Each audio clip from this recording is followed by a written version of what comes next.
حالت صبر میں ہوتا ہے یا وہ حالت شکر میں ہوتا ہے؟ شاہ صاحب آپ کچھ اس میں اضافہ کرنا چاہتے ہیں؟ میں اس میں بابا صاحب غریب نواز کا ایک قول، واہ، چونکہ ان کا عرس پاک بھی جاری ہے اور ہمارا سلسلہ محبت ان سے بھی الحمدللہ سلامت ہے اور مالک سلامت رکھے۔ آپ کے بعد کوئی بہت بڑا درویش آیا، اپنے دور کا بہت بڑا عالم آیا، اور اس نے آ کے بندہ مومن کی صفات پوچھی کہ کامل مومن کون ہے۔ تو بابا صاحب ایک اپنے مزاج کے تھے، ایک خاص کیفیت تھی۔ آپ نے فرمایا مولوی صاحب آپ عالم ہیں، آپ بڑے مفسر ہیں، محقق ہیں اور راہ سلوک پہ بھی چل رہے ہیں، تو آپ ہی بتا دیں بندہ مومن کی صفت کیا ہوتی ہے۔ تو اب وہ مولوی صاحب جو بالکل راہ سلوک پر چل رہے تھے اور چلنے کی کوشش کر رہے تھے، انہوں نے بڑا سوچ بچار کر کے ایک جواب دیا بابا صاحب کو۔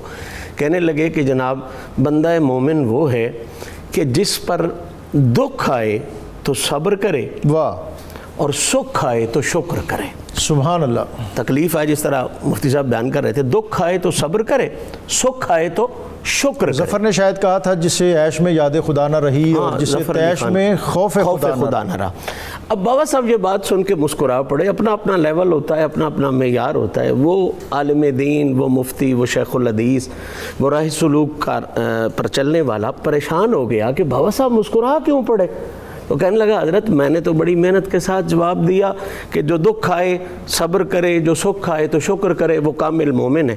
تو بابا صاحب اب سمجھانے کا انداز دیکھیں، فرمانے لگے جو صفت تو کامل مومن کی بتا رہا ہے یہ تو پاک پتن کے کتوں میں بھی موجود ہے۔ اللہ۔ اس نے کہا جناب پاک پتن کے کتوں میں کیسے موجود ہے؟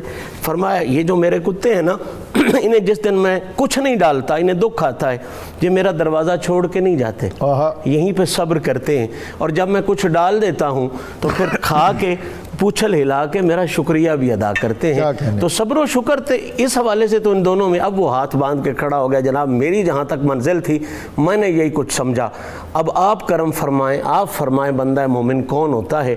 تو آپ نے اس کے جواب میں کہا بیٹا بندہ مومن وہ ہوتا ہے کہ جس کو دکھ آئے تو بھی شکر کرے، سبحان اللہ، اور سکھ آئے تو بھی شکر کرے۔ سبحان اللہ۔ دکھ پہ صبر کر لینا یہ بہت خوبصورت بات ہے، لیکن امام حسین پاک جس منزل کے مالک ہیں وہ منزل یہ ہے کہ ادھر علی اصغر پاک کی شہادت ہوتی تھی تو وہ یہ نہیں کہتے تھے کہ یا اللہ بس جو تیری طرف سے آ گیا میں چپ کر رہا ہوں، وہ یہ کہتے تھے کہ یا اللہ اس جیسے ہزار بھی ہوں تو تیرے راستے پہ قربان یہ مقام رضا بھی اسی کہتے ہیں۔ حسین میں اس سے آگے جا کے آؤں گا انشاءاللہ، لیکن ایک ڈیسیژن ضرور کر لیں، صبر بھی کمال کی چیز ہے، لیکن درجہ شکر جو ہے اس کو اس حوالے سے اگر دیکھا جائے کہ جس بات پر لوگ صبر کرتے ہیں اس بات پر کامل شکر کرتے ہیں۔ حسین کاملین کے امام کا نام ہے۔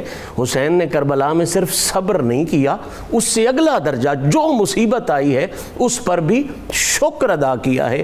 اور شکر کے حوالے سے یہ بات یاد رکھیں، صبر کے مقابلے میں بے صبری آئی ہے، قرآن میں شکر کے مقابلے میں کفر آیا ہے۔ تو اس تقابل سے ذرا اندازہ کر لیں کہ شکر کا لیول کیا ہے اور شکر کا معیار کیا ہے۔ صبر کے مقابلے میں بے صبری ہے، شکر کے مقابلے میں کفر ہے، مقابلے سے پتہ چل جاتا ہے۔ اور یہ ایک اور بات میں آپ سے، اِنَّا هَدَيْنَاهُ السَّبِيلَ اِمَّا شَاكِرًا وَإِمَّا کفورا وَمَن يَشْكُرْ فَإِنَّمَا يَشْكُرُ لِنَفْسِهِ۔ اور دوسری طرف کفر، اس پر امام غزالی نے لکھا کہ شکر کے مقابلے میں کفر کا آنا یہ بتا رہا ہے کہ دین اسلام کا اگر ایسنس نکالا جائے، نچوڑ نکالا جائے تو اس کا نام شکر